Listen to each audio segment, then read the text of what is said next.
G'day Internet, and welcome to the Hair Force. It's This Week in Retro. High-resolution color graphics. This land of high technology. The revolution in technology that made the information age possible. Those kids are not afraid of computers. Returning to base. Merc Rework. And the Book of Dreams. All this and more coming up in today's show. Up-to-date news for out-of-date tech.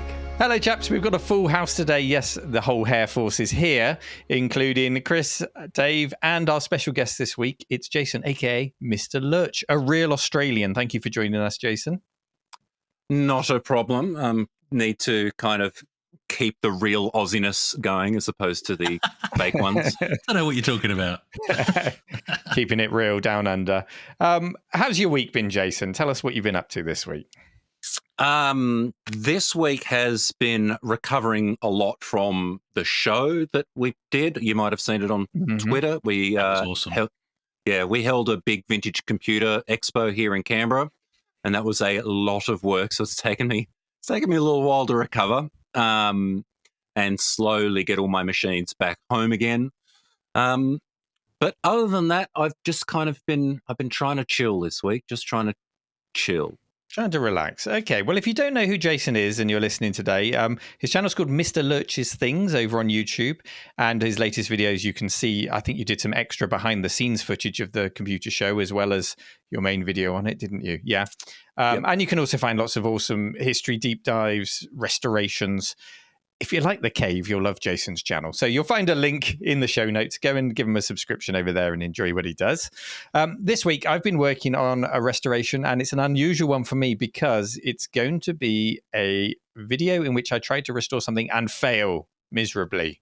But we're just going to lay it all out there and show why we're unable to fix it and hopefully come up with a solution to push us forward.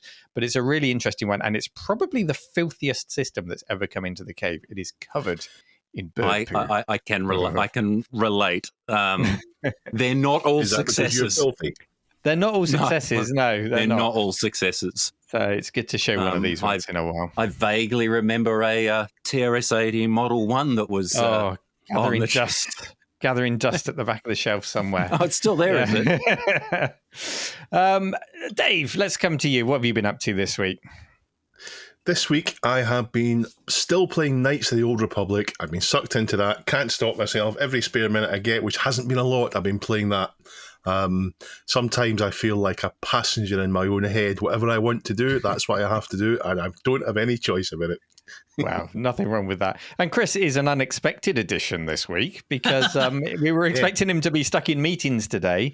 So he's managed to dive in at the last minute. He is effectively going to be a guest on his own show today. So won't be leading a story, but there's a story which I really think is going to take your interest, Chris. And now that you're here, the show length may well three double. of them.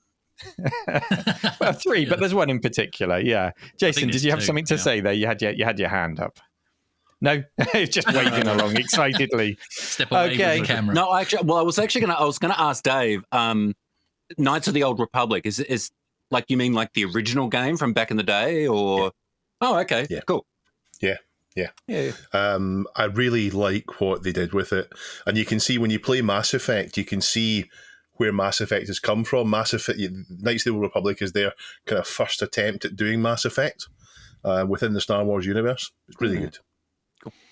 It's that time. It's time for Dave's housekeeping.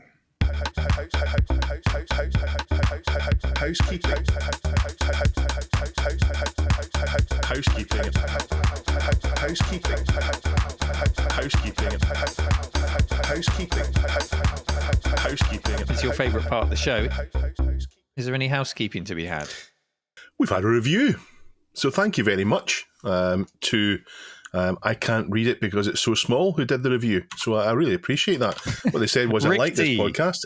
Rick D. Rick D, thank you, Rick D. Yes. I like this podcast. It's surprisingly hard to find a retro computer-based podcast without it either being American, recorded on AM radio, sound quality, or just full of gibbering idiots who get everything wrong. And it continues. Mr. Lurch, did you have something to say? Call us gibbering idiots. I was, but... So the reviewer's name was Rick D. Do I vaguely remember a very popular American radio top 40 DJ by the name of that. Oh, that'll be one for our American listeners to chime in with, because I'm I'm not familiar. Something like that. Anyway, It was just a name, just rang a bell. That's all it was. Let's just assume it's a celebrity that's reviewing. Yeah, us. let's go with that. Definitely. Yeah. Definitely. It does finish off by saying the bald host is definitely my favourite. Oh yeah. Thank you. We had a submission to the subreddit, which was a further information on the Atari 800 XL story we had. So who submitted that to the subreddit, Neil? Oh, that might have been me this week, but it was, I submitted it, not because I've picked it out to cover as a story this week, just because it was an interesting follow-up, because we covered this beautiful looking recreated, all right, it was 3D rendered, but it looks like a beautiful project to recreate an Atari 800 XL in all but name. It was called something like the RM800 or something like that. And on the website, it's very clearly explained that it is inspired by the Atari 800 XL. Got lots of Atari 8-bit fans excited.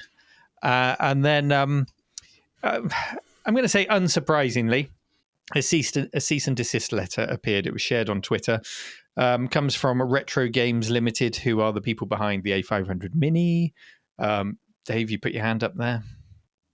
Yeah, you say unsurprisingly. I was surprised and disappointed that it came out.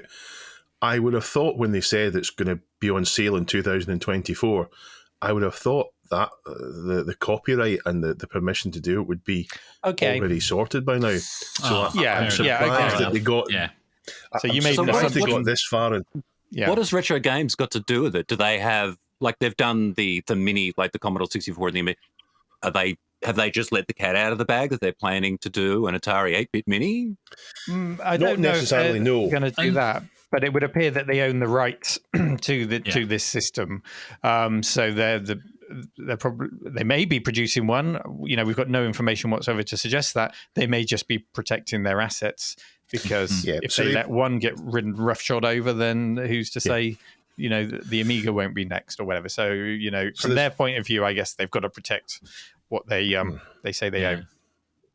They say the cease and desist letter says that they own the 8 and 16-bit Atari, and they also are licensed to use the word Atari in Poland. Now, Poland's where the project is coming from, so it looks as if they've got the rights to use Atari, and they've also got the rights for the 8 and 16 bits.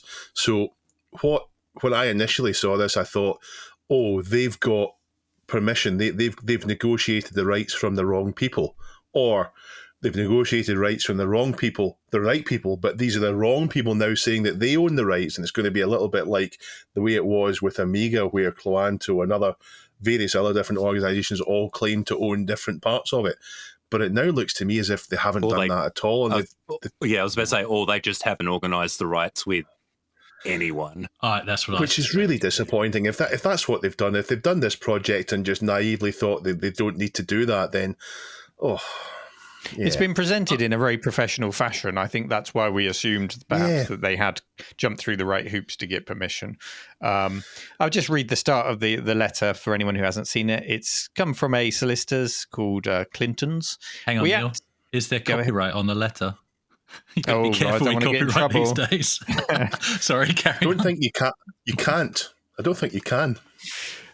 We act for the UK gaming design and manufacturing company Retro Games Limited, our client. As you may know, our client is and has been for many years the proprietor of rights to certain home computer designs. Our client is the exclusive global hardware partner with Atari, so exclusive global hardware partner with Atari for its 8-bit and 16-bit home computer products. Exclusive rights. And our client also owns European Union design registrations, long numbers, copies attached here to registered design rights. We further note that our client's rights include the use of the trademark Atari as registered in Poland. So I don't think they've used the trademark Atari other than to say inspired by Atari, which may well be enough when associated with an Atari-style computer.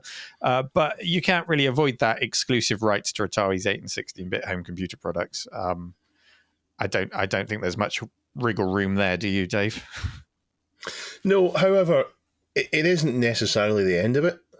It may be that they speak to these people and say, look, we want to bring this off the ground, and you own the rights to it, and we'd like to pay for the rights. We'd like to work in partnership with you.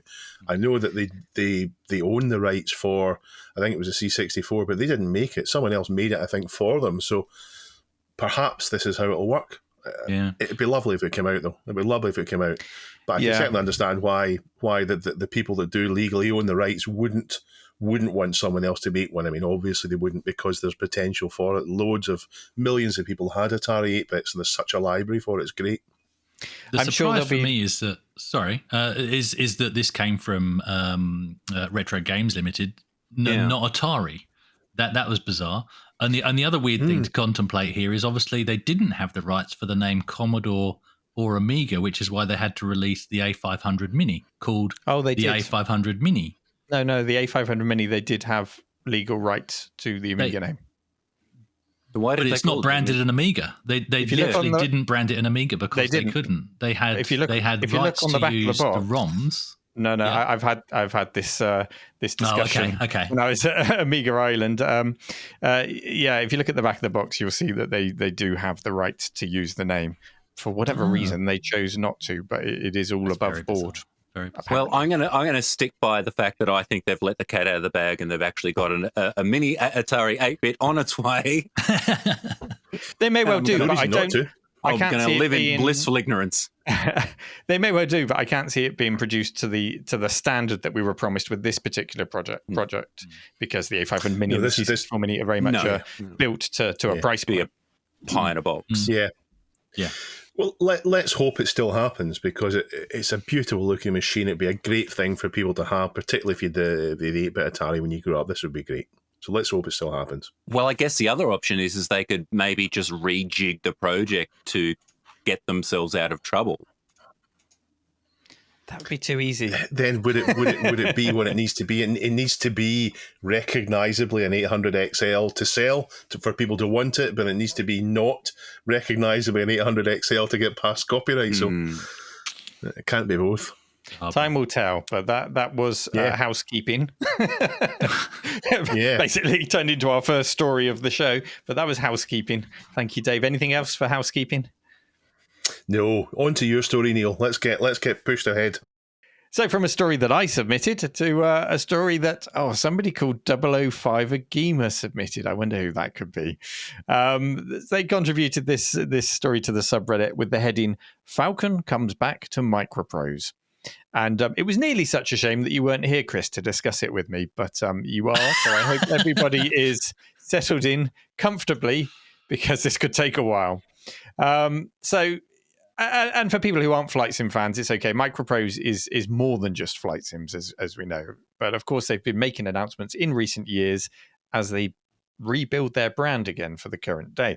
So before we go on, I think I know where Dave sits on this. I certainly know where Chris sits on this. Jason, are you a flight sim fan? Not the really hardcore ones, like your Microsoft Flight Simulator, that kind of stuff. I do like a good, arcade shooter style flight sims. I think your Afterburner, things like that. I remember very much struggling to get LHX running on our 486SX, things like that.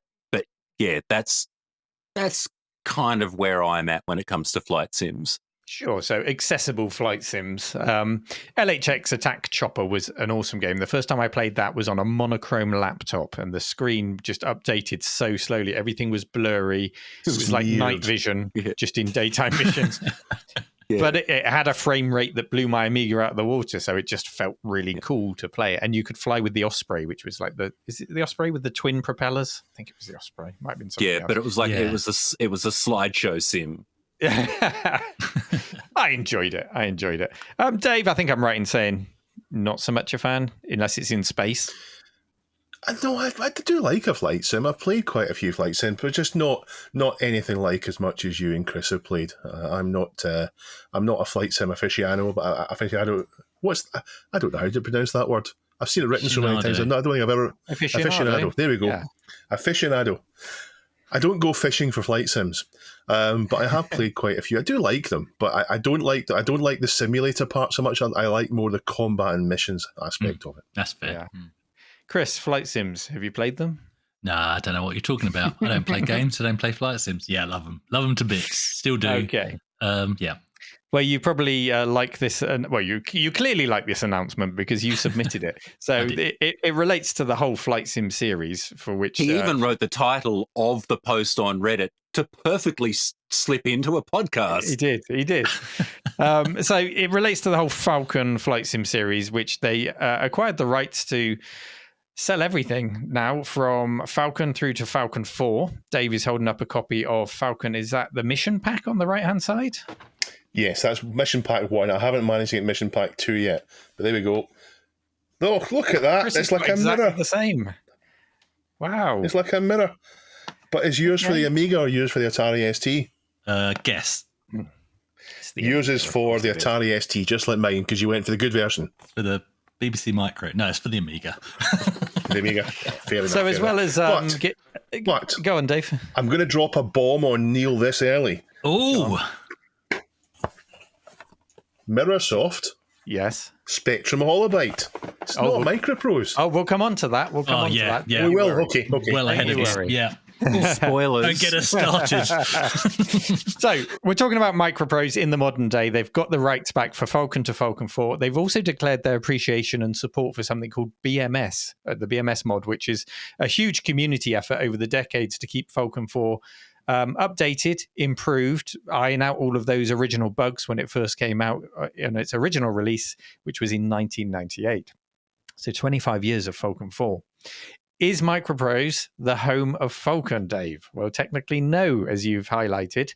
So if we trace the series all the way back, it actually goes back to F-16 fighting Falcon in 1984.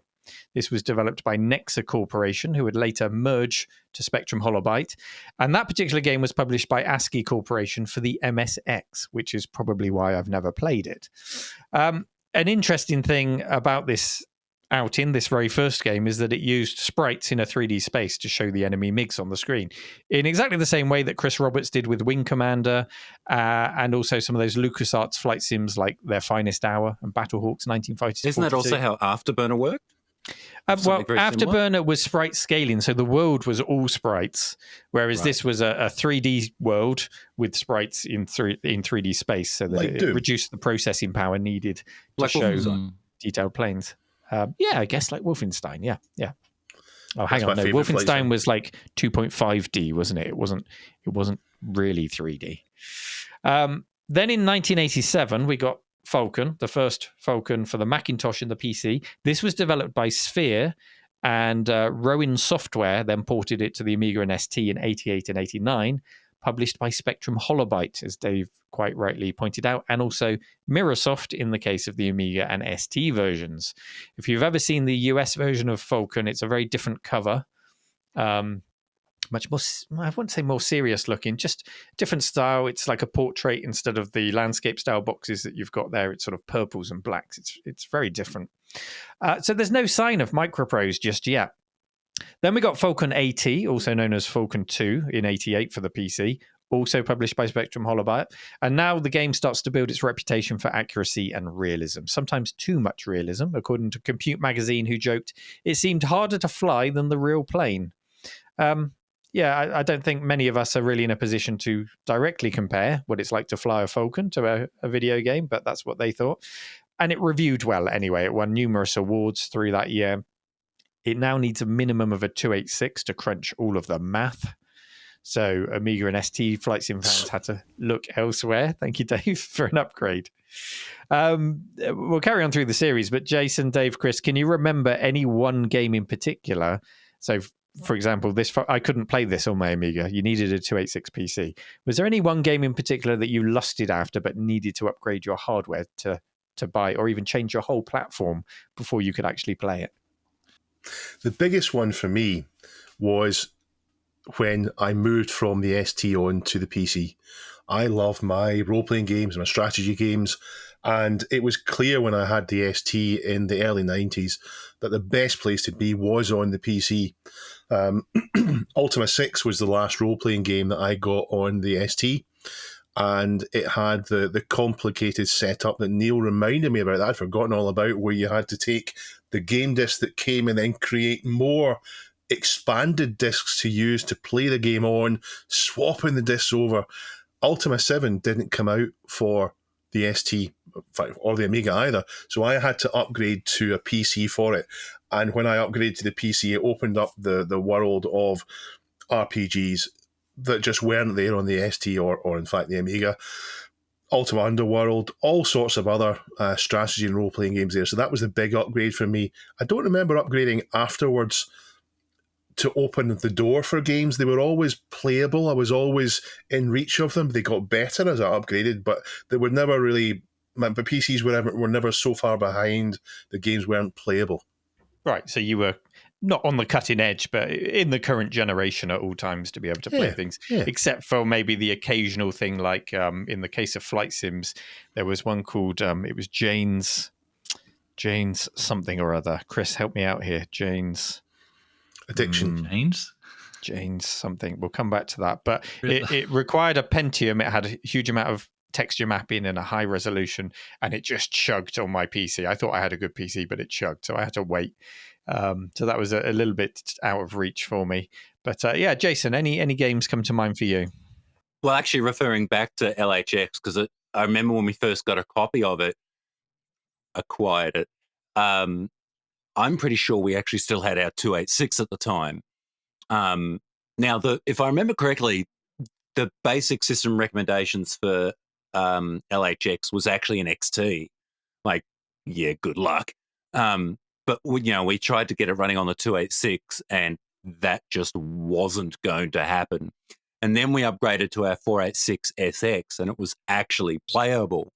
And then that's when, and it's the only time my father went out and spent money on a game. And he went out and bought Secret Weapons of the Luftwaffe, which was a LucasArts. That's right. This was another example of one that used sprites in the 3D space. Yeah. Yeah. And yeah, so kind of related, but yeah, that led on to my father getting Secret Weapons, which I think I've got a copy of it here somewhere. They were great games, the LucasArts ones. It was a really good balance between arcade and simulation. Really good. The game I was trying to think of was Jane's US Navy Fighters. That was the one that was quite taxing on my system at the time. Chris, anything was that possibly related to, isn't there like an omnibus of aircraft, which is Jane's aircraft something? Yeah, Jane's was like a publication, wasn't it, about aircraft, I think. And then they did a whole series of tie-ins. So there was AH-64D Longbow, there was the World War II fighters, F-15, F-18. There were lots of Jane's simulations. But it was US Navy fighters that really got me, because it was Tomcats and aircraft carriers trying to land on the carrier. Yeah, it took me back to my F-18 Hornet days on the Amiga, which Chris will relate to. Dave? Had Danger Zone playing in the background. Yeah. Always. Were you fond of Jane's? Was I fond of Jane's? Oh, oh dear. Squeezing in a Jane Fonda joke there. Well done, Dave. Very current. Very current. Chris, did you have to upgrade at all to play anything?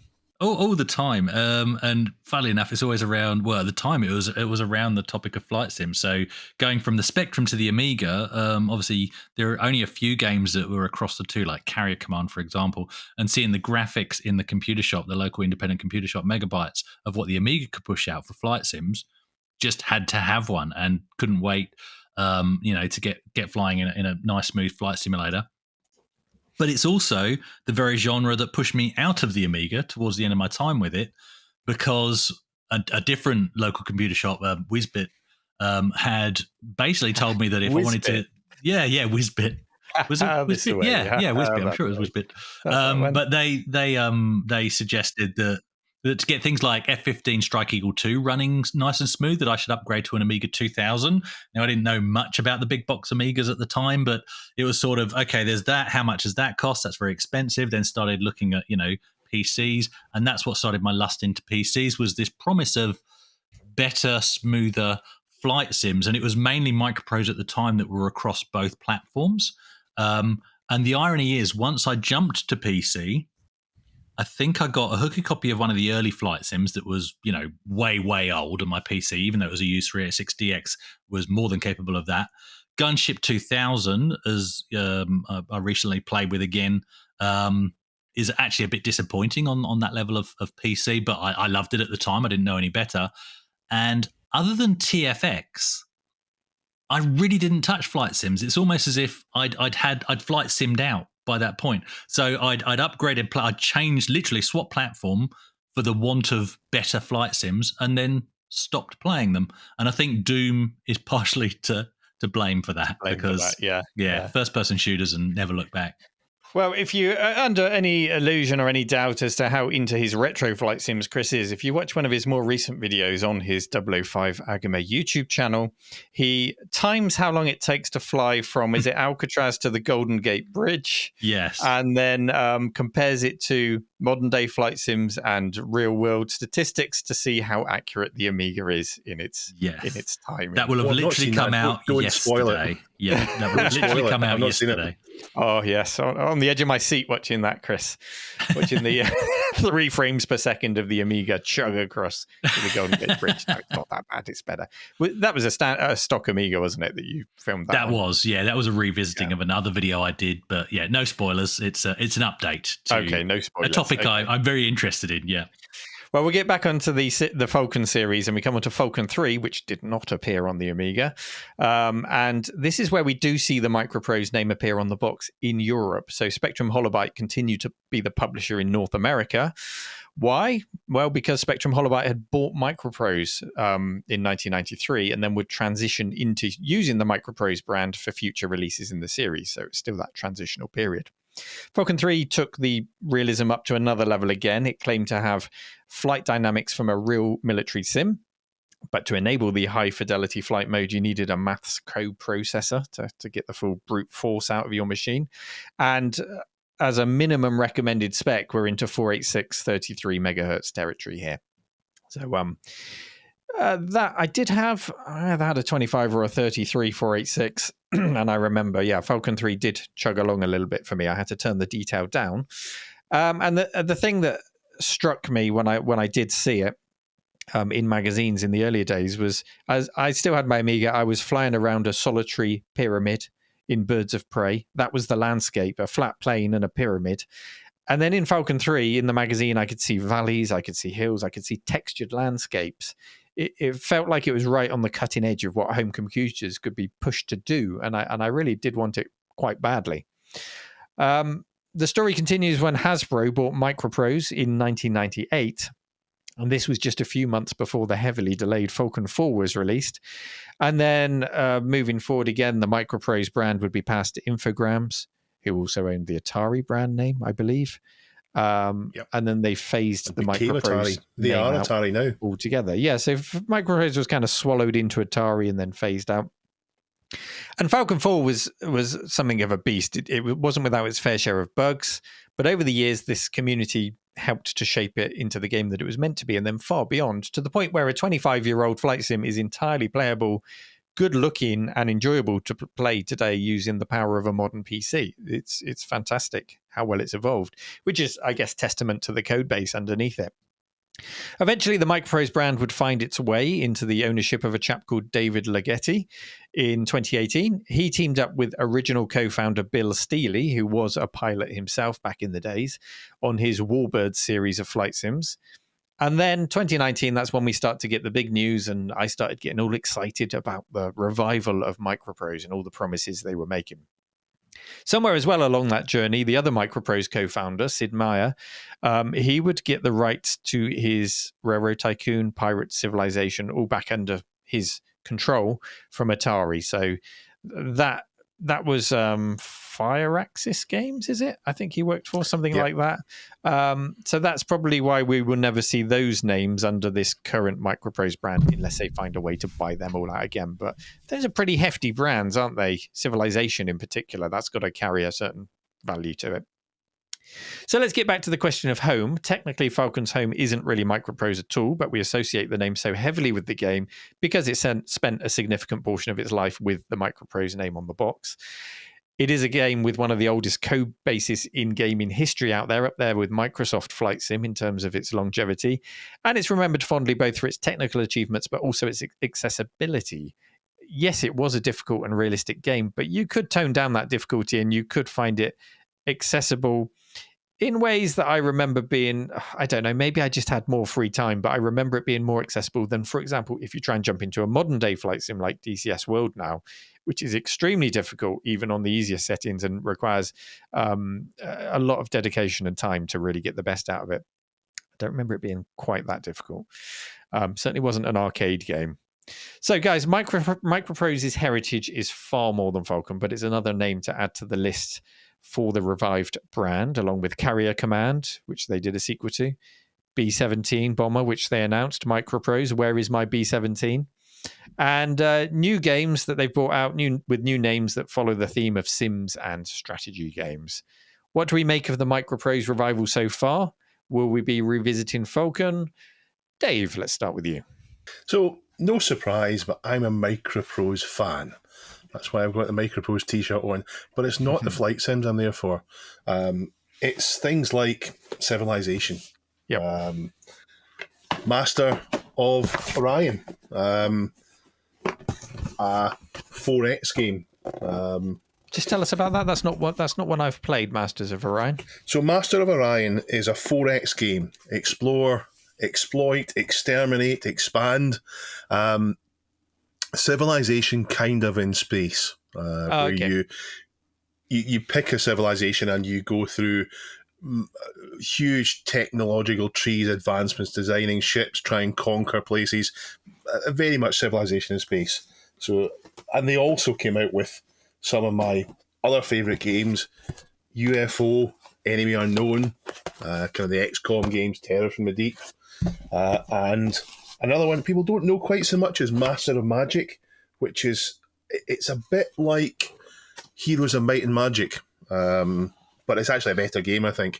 They come out with absolutely some wonderful games, but almost every game has outlived Microprose. The franchises have continued. So for me, for the Microprose revival, I don't think they're going to get those brands back on. Based on what the scale they are, so they would have to come out with something new along those lines. I might play. I mean, I'm not ruling out that I'll play Falcon. I might take the notion for it. I mentioned at the start, it depends which direction my head goes in, whether I want to play it or not. I do like a flight sim, but I haven't played one for years. But for me, and you've got a yoke the Microprose revival. You've got a yoke now. You've got to try a flight sim with your yoke. I know. I've got a yoke. No yoking about with that. I've got several flight sticks as well. I can see myself buying one of those HOTAS things if I can get it for the price that Chris got it for. But for me, the Microprose revival isn't as exciting as it is for you. Jason, any thoughts on Microprose? Look, for me, Microprose, when I think Microprose, I actually think like Formula One Grand Prix on the Amiga. It's, for me at least, that's one of those games I'm working on Amiga. It's like one of the first games, like, because it will run on pretty much anything. So when I think Microprose, I always think that intro screen to Formula One Grand Prix. That's where my head's at when it comes to Microprose. Yeah, I love when you load up Grand Prix. It's got the jankiest knockoff version of The Chain as its intro music, which was the intro music for the Formula One on the BBC over here. It was that tune was just completely associated with Formula One when the fast bit of The Chain by Fleetwood Mac kicks in. So when you load that game, it's got a really janky cover version of it that is absolutely not The Chain, but is. Chris, Microprose, do we need to go and make a cup of tea while you talk on the subject of Microprose flight sims? Well, I'm literally just buying the Falcon collection right now, pay with PayPal off of GOG. But yeah, I mean, it's when you're discussing well, Falcon 3, you got it is as well, but I actually prefer GOG because I like to have the installer. Yeah, it's interesting. As you were talking up Falcon 3 for me was a game that I remember wanting back in the day and then never get around to having because I didn't have a powerful enough PC. And then when I did, well, by that time it was old and I'd sort of moved in because I jumped from a dodgy used 386 to a dodgy used 486 to a Pentium. And by that point, I'm playing Quake, I'm playing Duke Nukem 3D, I'm playing Carmageddon, and Falcon 3 was the last thing I was thinking about. But I do really want to have, even if it's through a GOG version, I really want to have a play with that. In terms of being excited about this news, I'm glad you've explained how Microprose fit in, because I wasn't really aware of that piece of the history. Probably because I never got my hands on Falcon 3. And for me, I do worry about. Look, I hope they do. Let's give them the benefit of the doubt. I hope they do something interesting with the IP, rather than just going, "Hey, we own that, and we want the money for every sucker that clicks buy it now on GOG and Steam," and just which is fine. If they use that cash to inject into other projects, guess what? That's fine as well. But I mean, when you look at things like Tiny Combat Arena, that looked exciting, like a new flight sim with the old style flat shade graphics and a nice easy accessibility that looked like it was fun, but it doesn't seem to have gone anywhere, and there's no multiplayer aspect to it yet still. And so I just want them to do more with the IP that they've got, because I think there's a lot of potential there. So yeah, multiplayer was first introduced in the series with Falcon, I think 2, on the 286s. You could link up and play against each other, so that's very much a part of its DNA, and you would hope to see some multiplayer in any future versions of Falcon. But I can't see them putting the effort into a new version of Falcon. Although saying that, they have got this 3D engine that they're using for things like Carrier Command and B-17 and various other games. They're sort of reusing this engine. Or at least I think they're reusing this engine, which is how they're turning out a lot of these quite complex games. So maybe they would, but could it ever be as good as the supposed military spec flight sim of Falcon's heritage? I don't know. Remains to be seen. And they're up against DCS and that kind of thing. Yeah. There's big competition out there now. Yeah, and Microsoft Flight Sim and all the rest of it. But if you want to see what Microprose has planned, you can check them out at microprose.com/games, where you can find the Falcon series, as well as numerous mentions of the old and new B-17 game, which is promised and never seems to arrive. Where is my B-17 Microprose? But in the meantime, I'm going to, like Chris, I'm going to grab a copy of Falcon 4, whether it's on GOG or on Steam, with all the add-ons and all the trimmings. There'll be no patching. There'll be no looking for my original CDs to get this thing up and running. I don't even have a CD drive in my modern PC, so it wouldn't even be possible. But and maybe, Chris, maybe I'll bump into you up there. We are sponsored by Pixel Addict magazine. And Neil's put a question in the show notes, which we have covered. Do we figure out what you call 6 weekly? And I confirmed last week that it comes out every 8.7 weeks. So it's 8.7 weeklies magazine. Pixel Addict magazine is a monthly lifestyle magazine that comes out every 6 weeks. You can buy it in the shops. You can buy it in your newsagent. You can order it online to be delivered, and you can buy it as a PDF. Jason, have you read Pixel Addict magazine? Have you heard of it? So in a recent article, in a recent issue, there was an article, and it seems to be a part 1 of a series on the BBC Micro. And this first particular article goes into, as far as I can tell, where they're heading with this is like, what can you do with the BBC Micro on the modern day? So it starts to tick off a few things that you want to do if you've just picked up a BBC Micro off eBay or the local car boot sale or whatever it is. I am pleased to say that step number 1 was replace the reefer caps in the PSU. Yeah. Oh yeah. And the second bit was getting video out of the thing. Now I think in the article they used those, I think it's the Flylink SCART to HDMI upscale. It's kind of the one we all started with. Neil's looking a bit confused. I'm sure you know the one I'm talking about. Little black box. Black box. No, I know what you're talking about. Yeah, it's all good. Oh, okay. Yeah. Right, fair enough. No, I'm just confused. No, I'm just thinking he has read it. Normally we ask, have you read the article? And we get blank looks. But no, okay, carry on. I did my homework. Thank you. Ruined our joke, Dave. Sorry. Go and buy the magazine, and you two can talk about it just like Jason has. I have.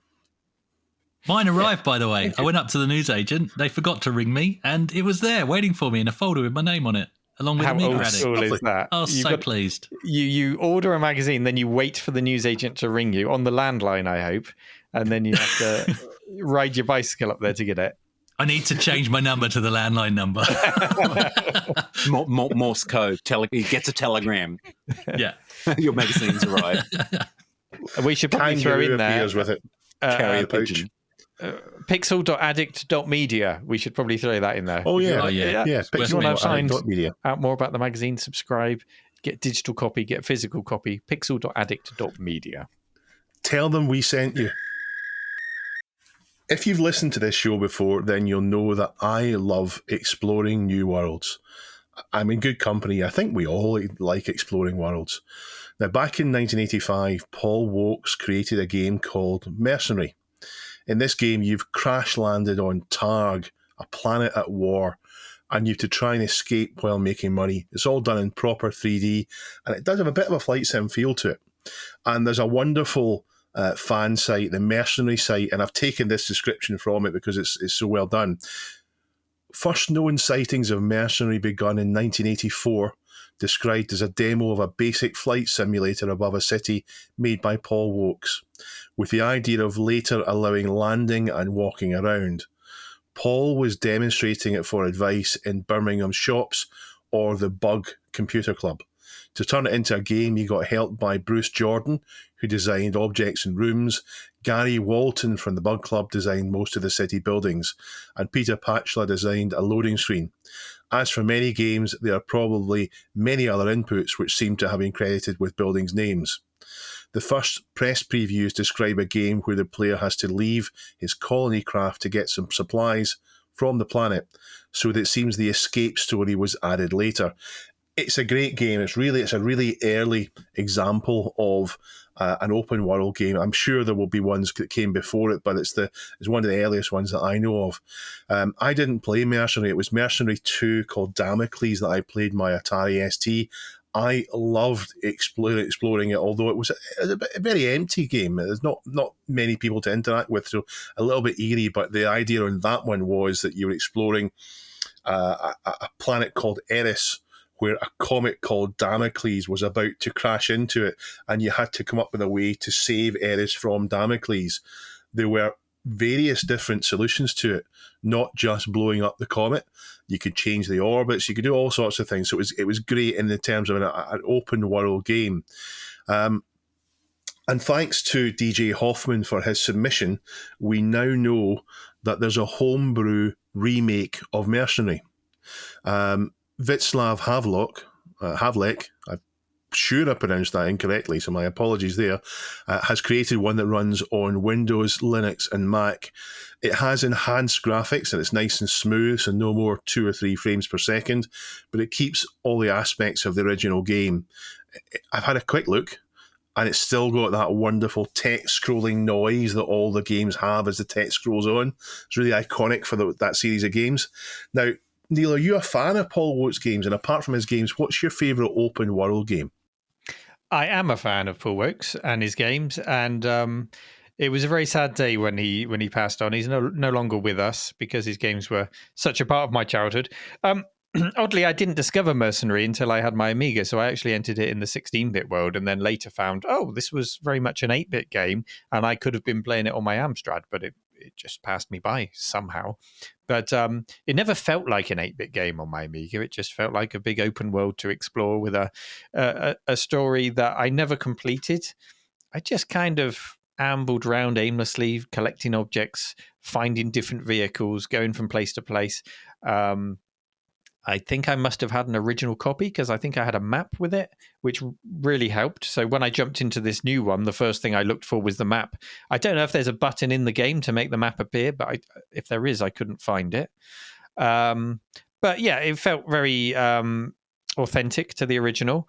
The only thing that caught me off guard was, yes, you had the nice sort of beeps and bloops of the text appearing, but at the start, when it's doing the intro, there was this kind of Eurovision, Eurobeat style music started playing. Did you hear that, Dave, when you tried it? I thought that was okay. I liked that. Yeah, it just surprised me. Where's that come from? But then it quickly disappeared. What are you holding up there, Dave? Is it a boxed copy? Yep. Yes, a boxed copy of Mercenary. Of the Amiga compendium version. Yeah, so Mercenary and Escape from or Escape... Is it Escape from or Escape to Targ? It's Mercenary Escape from Targ is the name of the game, yeah. and the second city is the expansion. The second city, that's right. So I remember playing that. Like you, I remember very fondly playing Damocles. So the original game was wireframe. Damocles introduced fully shaded 3D, which was a nice step forward. A little bit more detail. People had eyes and things like that. They still look like robots, but I did pick up a copy of that recently, Dave, to put on my shelf. I just had to have an original copy. Had the original Mercenary, didn't have the original Damocles back in the day. And then by the time Mercenary 3 came around, it was a much more in-depth game, I think, much more complex game. And I think I'd just had my fill of this game series by that point.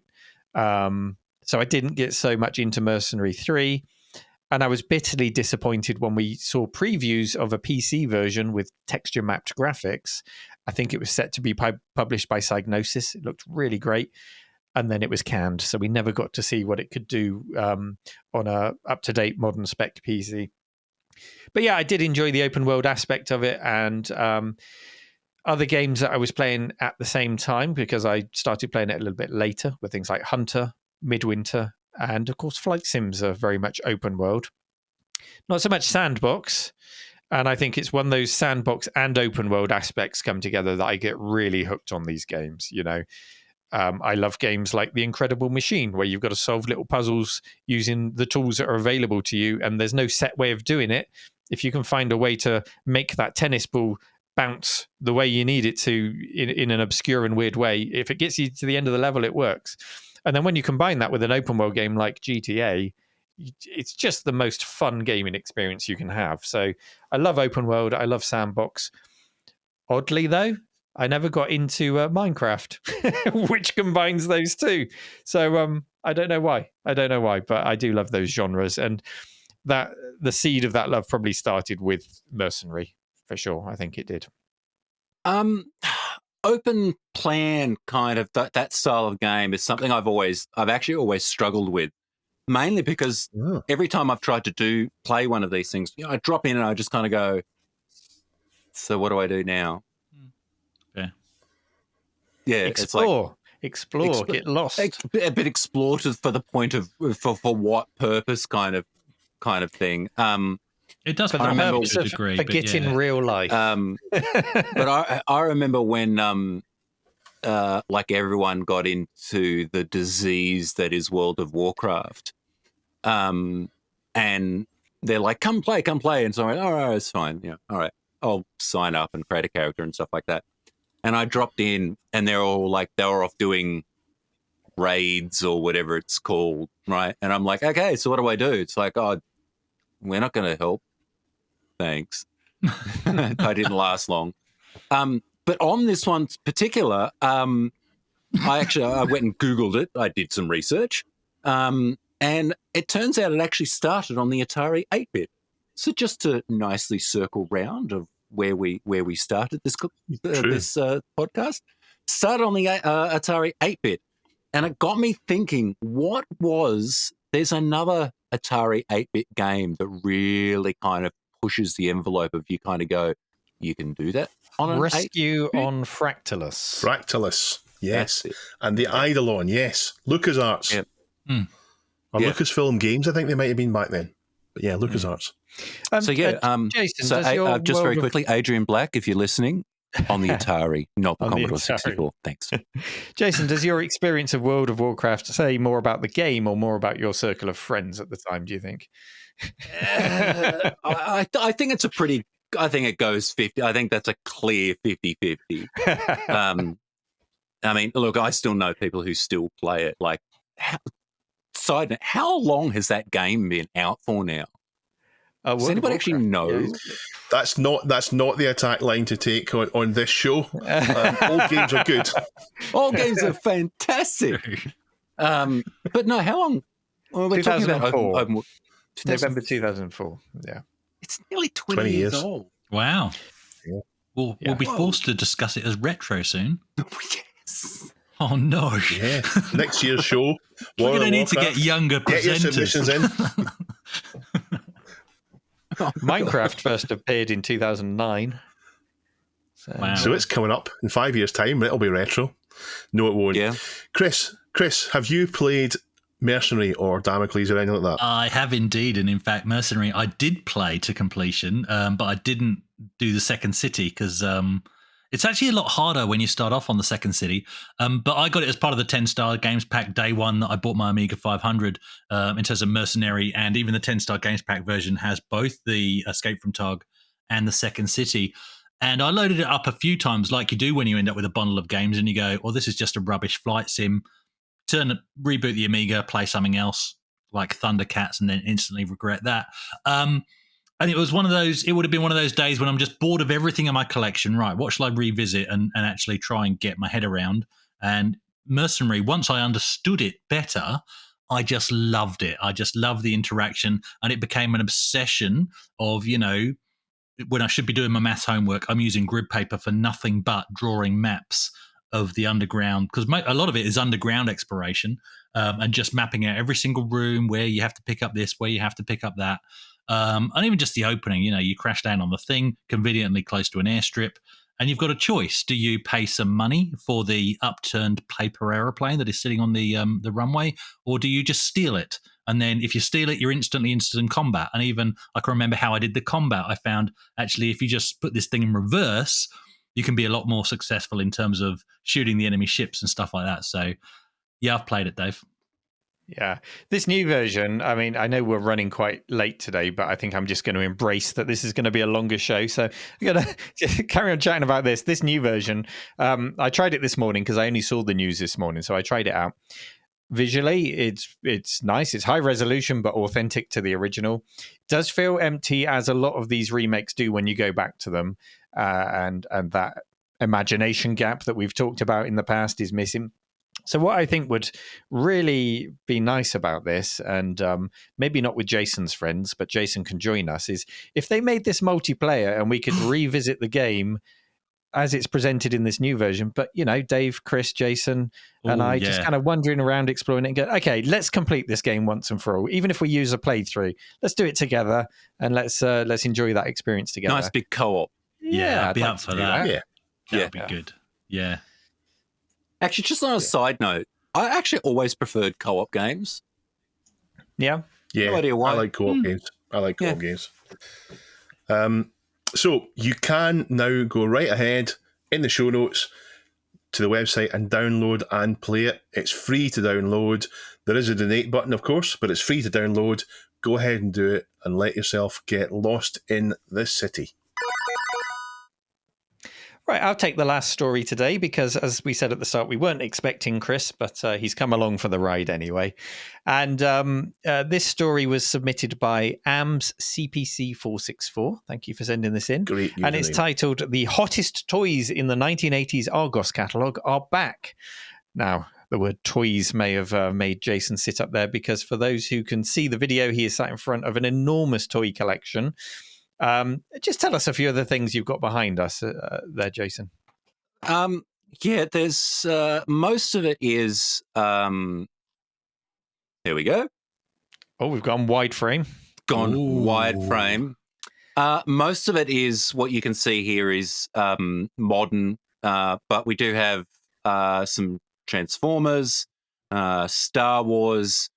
We've got some Ninja Turtles over my right-hand shoulder, but you guys might recognize these ones here.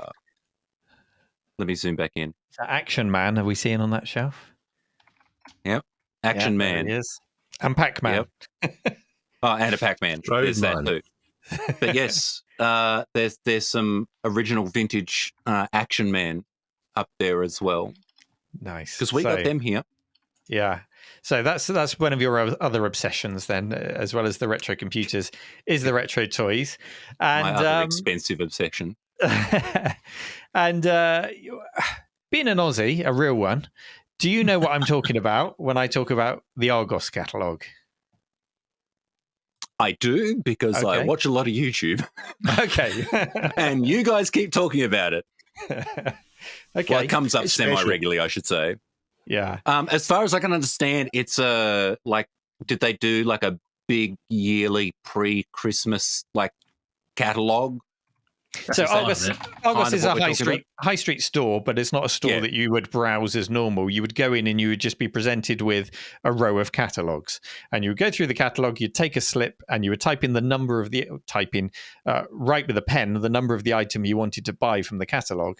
Take it to a counter. So the catalogue we would refer to as the catalogue of dreams. We would take our slip to the counter, they would tap it into the computer, and then down the conveyor belt of dreams would appear the item that you'd just asked for, and they would hand it over to you. So essentially, it was a big warehouse with a front end with a catalogue. That is the weirdest thing I've ever heard. I tried to explain it to somebody over here, and they said, so basically it's all the bad bits of internet shopping and none of the convenience. And I was like... So, yeah, which is the strange thing, Chris, because Argos were perfectly placed for the internet revolution. Yes, and I feel like they did not grab it at all. They completely missed a huge opportunity. They could have been the Amazon with a physical high street presence and a recognizable brand, where you buy online and then you just walk into the shop and buy, which you can do now, but it feels like they missed the big opportunity. Yeah, it was. I think it was their unique selling point. The idea was that you could go at home, choose what you wanted, walk into the shop and get it. Whereas a normal shop, you'd have to look at the shelves and it would have less stock. They had masses more stuff than what a normal shop would have because they had it all packed into this big warehouse at the back. It was great before the internet. So it was like I'm sorry, I'm still seriously trying to get my head around this. So it was like a home shopping catalog, except you had to go and get it. Yes. Yes. It was right thick though. I mean, it was really thick. It had, 350 pages or something in it. There was all sorts in it. All sorts. And it was all in your local store. As far as I know, it was all in your local store. You would go there, write your slip in a bit of paper, and they would bring it out of the back for you. Yeah, Chris. Great. They even did jewelry. This is a confession, right? My wedding rings came from Argos. Oh, there we go. The Elizabeth Duke special. Yeah, you could take the Argos catalogue at home as well, Jason. So you could circle the things that you wanted for Christmas and show it to your parents, and then they would have to go into the store. That bit I get, but the whole walking up and get a no. Sorry. Well, we've done our best to explain. Honestly, it was great. No, I get it. I just don't get it. Get it. Okay. Well, let's bring it back round to the actual story for this section, which was published in national newspaper The Guardian. It talks about the return of tabletop arcade games. So this article gets nostalgic about Nintendo's Game & Watch series. Things like Astro Wars, Caveman, Munchman, all those devices that were low-cost alternatives to buying a console or a microcomputer back in the day, and aim to give you an arcade-like experience using very limited technology, such as LEDs and vacuum fluorescent displays.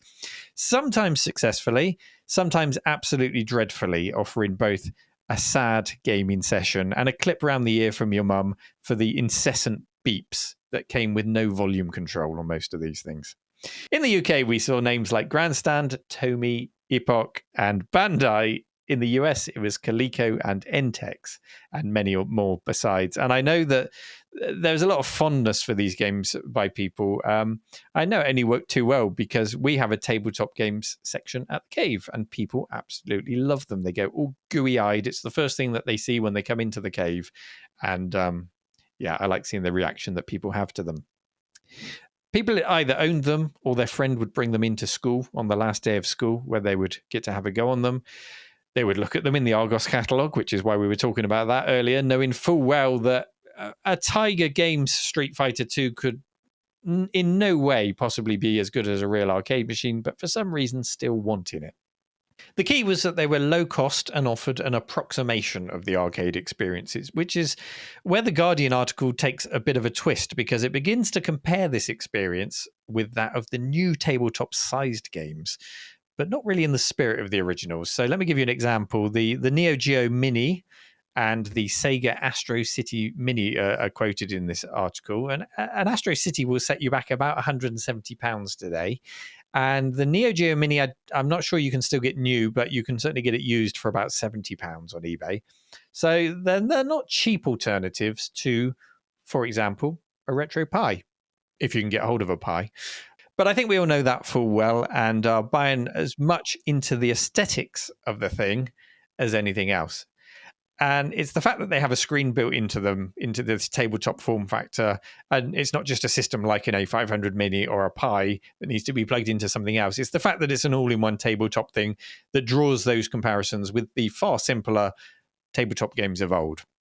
So let's talk about these games of old, the Astro Wars, the Caveman, all of the others. Jason, what's your background with these types of games? And have you read the article? What's your thoughts on that?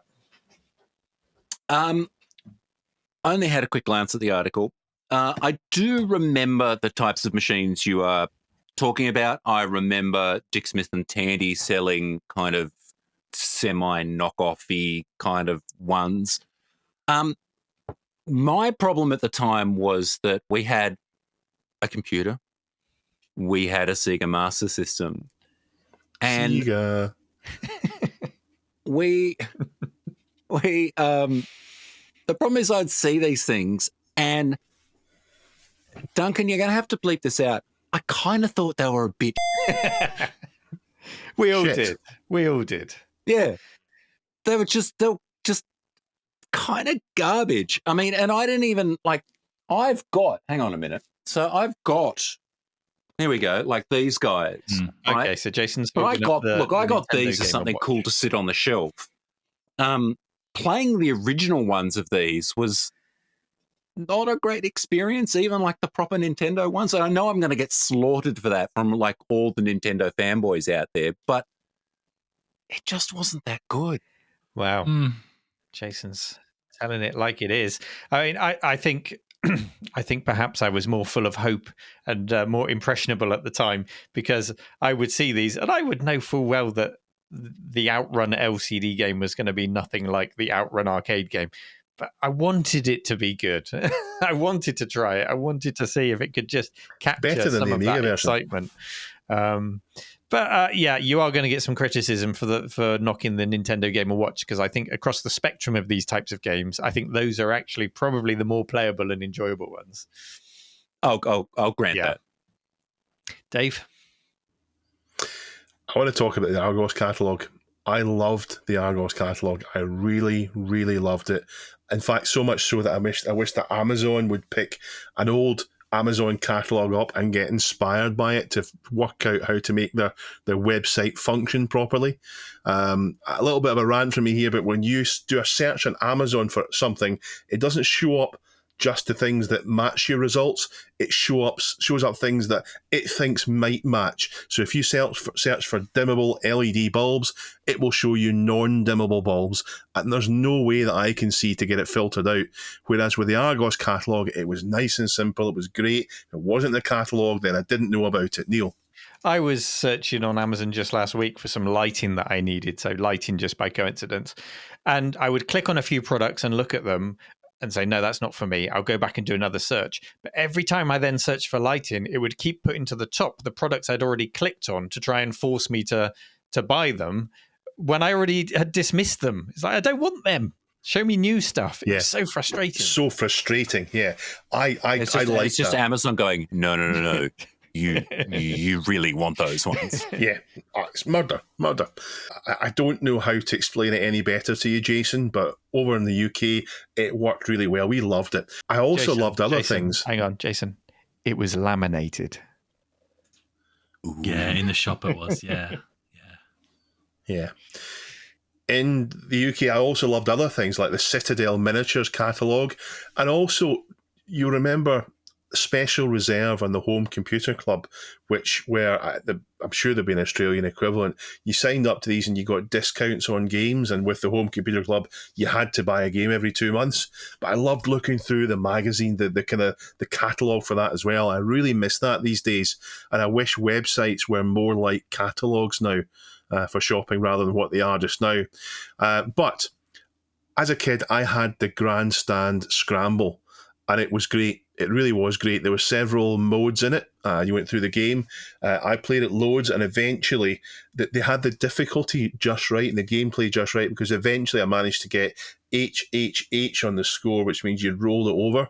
And it took me a long time to get to that skill level. Maybe that's not... Maybe people in the comments will tell me that's not very difficult, but for me as a kid, it was. My brother had the 3D, the grandstand, the yellow Munchman, I think it was called. That's right. Nothing like as good. Yeah, nothing like as good. But I loved the grandstand scramble. I think the scramble was in the same form factor as the caveman, wasn't it? It was like a rectangular screen with a little bit that jutted out at the bottom. I'm not sure if I know Caveman well enough to say no, it was black. I'll have to look that one up and check. Now, I'd like to actually correct myself a little about the Game & Watch, and watch me now kind of kiss the ass of Nintendo fanboys everywhere, is that I understand that, yeah, these were good, but as soon as the Game Boy came out, I think that was the real turning point. Of course. It was a huge bit of time. I mean, you're talking 8 years or something. Yeah. Maybe longer between them. Yeah. Chris, as a fake Australian, when you moved over there, did you come across anything at all that resembled the Argos approach, or have you not seen anything like that over there? Yes and no. And let's face it, it wasn't just Argos. There was a couple of others, but their names escape me in the UK I'm talking about now. But there was also Miller Freeman, where you could order the stuff and pay it in weekly installments. It cost more, and then it would come in the post. So there was that way of doing it as well. But same thing, flicking through a massive catalogue. But what I did have... that's more of a traditional catalogue setup, isn't it? Yeah, you get the catalogue, like Freeman's, or what were some of the Grattan's catalogue. Yeah, that's right. Like that. Yeah. But moving over here, what I did find moving over here was, which I dare say I didn't experience in the UK, was the high street stores filling your mailbox with catalogues. So like your Target, your Kmart, your Big W, your Grace Brothers, Myers. Yeah, your super cheap auto, your Auto One, whatever. So even to this day, Neil, there's not a gap in the catalogue market, let's put it that way, because literally you come home and depending on who's gone past the mailbox on the way into the house, you'll get a bundle. Yes, you get a bundle. Yeah. Wow. And you can flick through to your heart's content. It's a fantastic experience. So, but yeah, no, I can't say I've come across anything that's exactly like Argos anywhere else in the world. It's a unique shopping experience. Shall we put it that way? And in terms of table, I do remember though. Go on, Jason. Sorry, I do remember though the catalogue that I always look forward to was, so in Sydney back in the 80s, there was two big independent game retailers, the Gamesman and the Games Wizards. I don't know what actually happened to the Games Wizards, but the Gamesman specifically produced this, I think they came out quarterly, the catalogue, and you could sign up to get it sent to you, that kind of thing. And it was just everything. Like it would have, even by the late 80s, it had everything from like ancient old 2600 stuff through to the latest Mega Drive things that were coming out, and everything in between, and machines that you'd never heard of, like from NEC and things like that. So for me, at least, that was the catalogue that I always look forward to. Are those remembered fondly? Because you can find PDF versions of the Argos catalogue, and you can see people from time to time stream just flicking through the Argos catalogue and recounting their memories. So, So it's a big cultural thing. Oh, yeah. When I went back in 2019, because they still do a Christmas special catalogue that you can pick up and take home, that's one of the things I brought back to Australia with me. I've still got it in the cupboard. Obviously, it's not retro right now. This is 2019, but I look forward to flicking through that again in a few years. Love it. This is very much an honest cultural thing that happened in the UK, but it's just dawned on me we could make up some bizarre cultural stuff with some of our guests from around the world and just insist that it's true. How good would that be? Just as a quick side note, if anyone ever wants to check this out, I just did a quick Google. The Gamesman actually still holds an archive of their catalogues going back to 1982 on their website. Yeah. That's kind of cool. That is cool. That's very cool. Yeah, Chris, let's go back to tabletop games specifically. Do you have any fond memories of these types of games? I do, and I remember wanting them. They're, again, one of those things that my friends had and I didn't. So if I went around their house, I would just hog it and run their batteries flat, I loved it. But it was for me, those memories are around, the 8-bit era, maybe even before we got our Electron. So I didn't really have, apart from the Philips G7000, once we got that, I didn't have much of a gaming experience in my own house. Yeah, and Jason makes a good point by raising the Game Boy earlier. This was pre-Game Boy, so this was our first experiences of portable gaming, portable electronic gaming. So that in itself felt novel. Yeah. And I mean, I had to pick this up off the shelf when Jason was knocking the Game & Watch. It was actually my sister that had the original Donkey Kong, and I've got one here with me, the dual screen Game & Watch Donkey Kong. And instantly, if I hold this isn't her original. This one was given to me a few years back. But it takes me back to a very specific summer holiday in Norfolk where I, again, hogged this, stole it off my sister, and completed the first screen for the first time. And then once I worked out how you actually play the game properly, I just sat there for hours on end just looping over and over again, defeating Donkey Kong at the top. And just, that was it. That was all. If that's all you had access to, and the batteries lasted for friggin' ages, you enjoyed it. It was fantastic fun. And the other one that I really enjoyed, and we only had 2 of them in our household, was the Tomitronic ones. I don't know if you remember those, where you'd actually hold them up to your eyes and it would be 3D. Yeah. They were fantastic. So I had the Star Wars rip-off one. Can't remember the name of it. And my sister had the one with the tanks. I call it the Tron ripoff. So I had the blue one, she had the red one. And I swear I need to pick up those again because I thought they were a fantastic experience. Yeah, we have the full set of them at the cave. Nice. And they've got a little window in the top, so you would have to stand sometimes under a light to make sure you got enough light into the game to play it. Yeah, because that's how it did the backlighting. Yeah, that's right. But on the subject of all these old toys and stuff, just while Jason's here, I had to throw in a link. I've put it in the show notes because we don't have time to talk about it today. But there's some footage that's emerged on YouTube. It looks like it's USA Channel 7 B-roll, and it's just them looking for people to interview in a Toys R Us store in late 70s, early 80s, because it's when Empire Strikes Back's about to come out, and it's just going through all the Star Wars toys. And it's one of those experiences, you watch it and you feel like you could reach in and buy something off the shelf. It's amazing footage, so do look that up. But especially those American retailers, it's mind-boggling the amount of stock each store would have on the shelf. Almost as much as an Argos store. There's a question. The Argos store was infinite because you couldn't see it. It was infinite. In your mind, it went on forever. It was like a nuclear bunker under the store, just full. Yeah. I do have a question, and I'm meaning to ask someone about it that knows, and I think, Jason, you'll know the answer to this. I remember getting Star Wars figures as a kid, and there was a specific smell that they had. Is that smell a thing? Do you collectors talk about that smell? It was the smell of back of a lorry.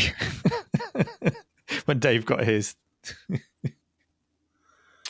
Well, I can report that they don't smell anymore. What about taste? Right. Okay. But I think I know what you mean. No. I think I know what you mean, though, because modern toys have a certain smell about them as well. Oh no, this is in the 80s when I got Star Wars figures. Used to go to the supermarket. Mom, have I been good? Mom, have I been good? Mom. It wasn't just me. Those kind of toys.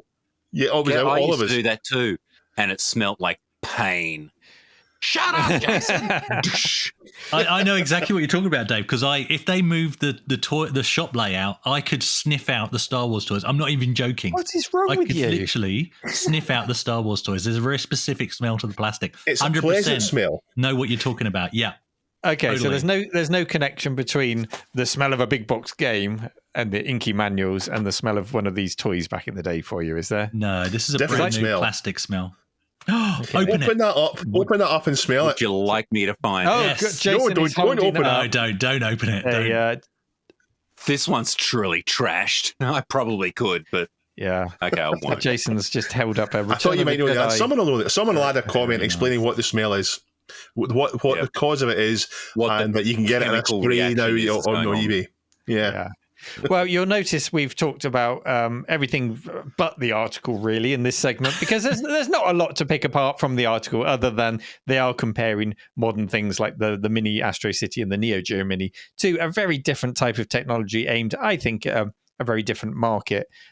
These new ones are aimed at perhaps middle-aged nostalgia fans like us who have got some disposable income. Those older ones, those older tabletop games, were very much aimed at people who perhaps couldn't afford a console or a microcomputer as a Christmas present. And many people, as I see from the reactions of them who come in the cave, are very grateful for the fact that they got them and have great nostalgic memories for them. But prompted by this article, I did look up a little yellow handheld game that I used to have. I didn't have it. A friend had it and used to bring it into school, and it was called BMX Flyer. It was a very yellow thing. I don't know if any of you remember this.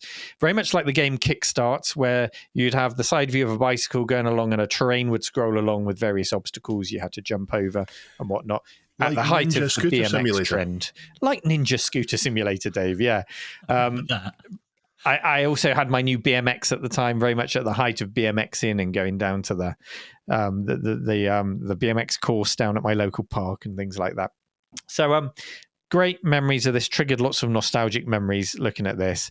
I also, my gameplay on it was very much rationed to the very last day of school when you were allowed to bring your games in. This is when I got to see my friend bring this game in, and I wanted to play more of it. So I looked it up. And I found on eBay a boxed mint one is currently listed at £800.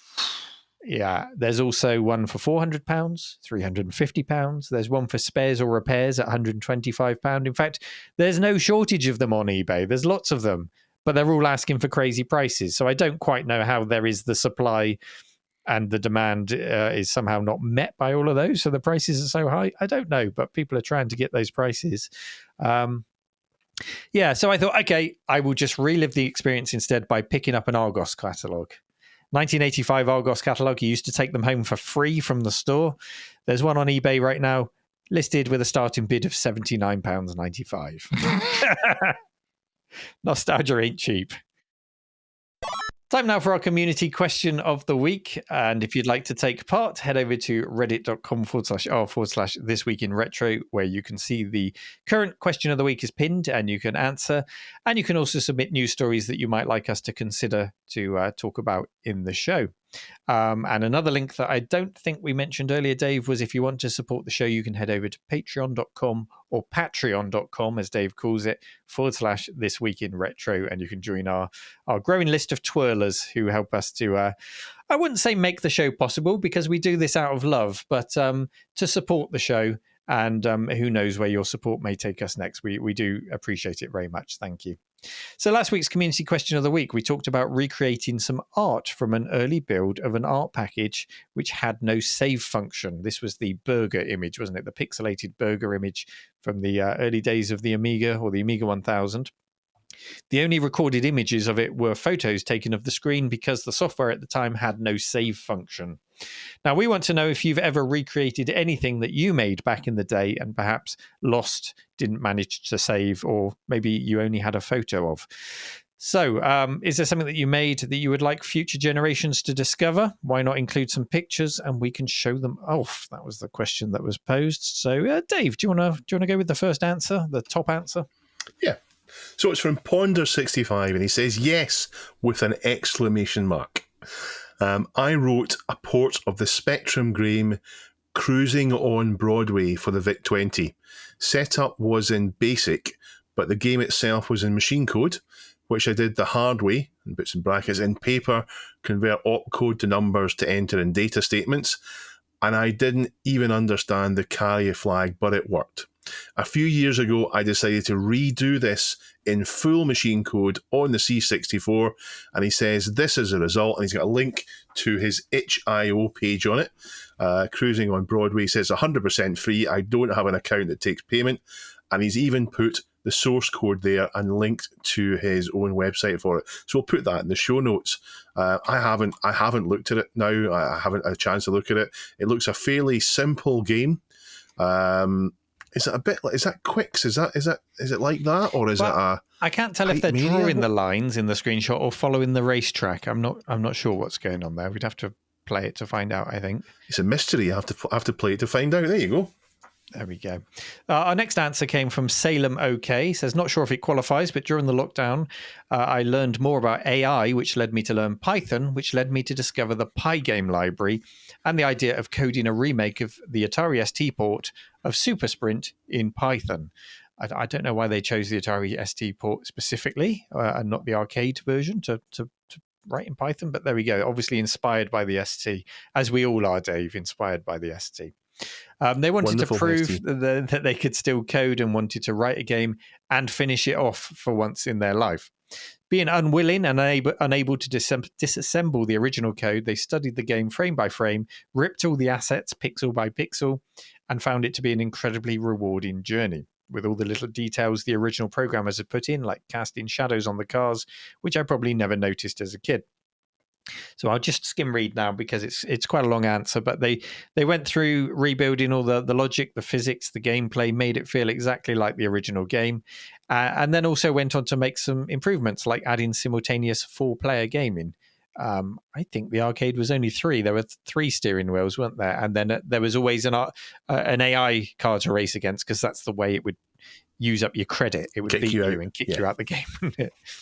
The game runs on Mac, Windows, Linux, and there is a link there which I will ask Duncan to put in the show notes as well, to the GitHub, where you can download that game and play it. So I guess a recreation of a game they loved, not a game they made back in the day, but I think that's a valid answer. Jason, Pajako6502 is the next answer. Do you want to read that one out for us? A short little answer, but I quite liked it. The basic version is they'd like to get back all their pirated disc labels that they made in deluxe paint back in the day.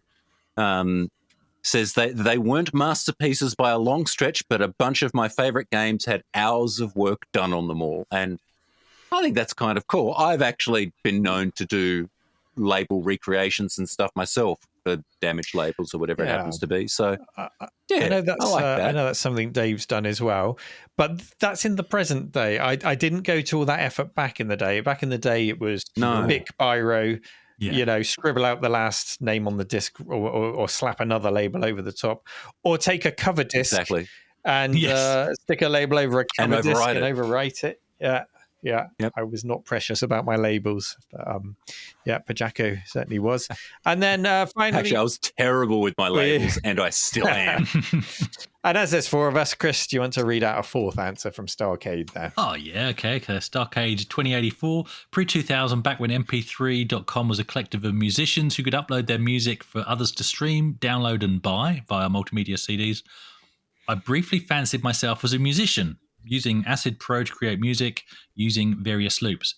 I had an EP for sale. Its name escapes me now, under the band name Brad and Zipgun. A friend of mine... Rap and Zipgun. Rap. Oh, sorry. I like that name. Rap and Zipgun. Rap and Zipgun. Yep. A friend of mine who I've lost touch with over the years purchased a CD. I didn't even buy one myself. And somewhere, if he still has it, is the only record that ever existed. I haven't been able to find the page via the Wayback Machine. Maybe I'm missing a search trick there. The music wasn't brilliant by any means, but it was mine, and I love to be able to hear it again. Oh, that would be fantastic. Yeah, somebody's got to find that for him. Wonderful, yeah. I can't believe you can't even remember the name of the album. I mean, that would be scorched into my brain if I'd ever got to the point of releasing an album. That's such a cool thing to do. Thank you everyone who took part in the question of the week, and the next question will be pinned. It's a nice simple one. Whether you remember the Argos catalogue or not, let's just think of catalogues in general. Christmas is coming up. There's a catalogue at home. You're sat cross-legged on the floor in front of the fireplace, maybe thinking about what you want for Christmas and drawing circles around things with your pen to show your parents in the catalogue. What is it that you're putting circles around in? Let's not put a time frame on it, just your childhood. You might have been a child of the 80s, the 70s, the 90s, whatever it is. What are you drawing circles around in the catalogue and hoping that you'll get for Christmas? Did you get it, or were you sorely disappointed? let us know your answer over at reddit.com/r/thisweekinretro. Do check out Mr. Lurch, Mr. Lurch's Things on YouTube. Give him a big This Week in Retro hug and a subscription.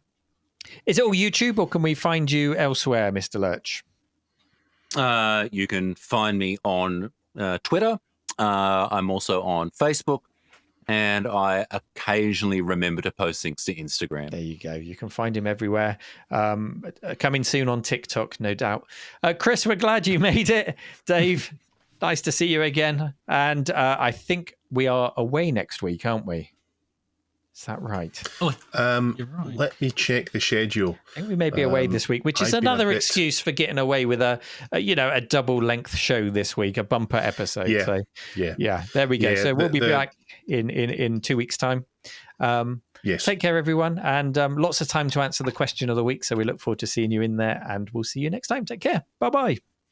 Bye. Bye. Bye. Bye.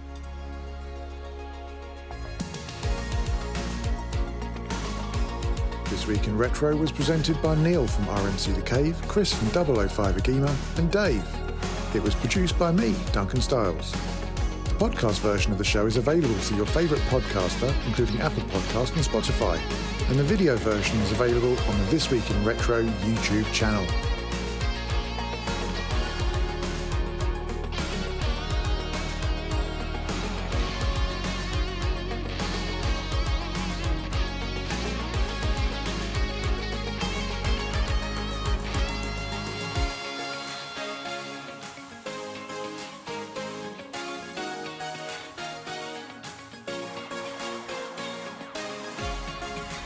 Join our community subreddit at r/thisweekinretro to suggest and vote on the stories we cover on the show. If you watch This Week in Retro on YouTube, please give us a like and subscribe to help us reach new viewers. If you enjoy our show and would like to support it, then please check out the link to our Patreon page in the show notes or description. Thank you for listening, and we'll see you next time for more up-to-date news for out-of-date tech.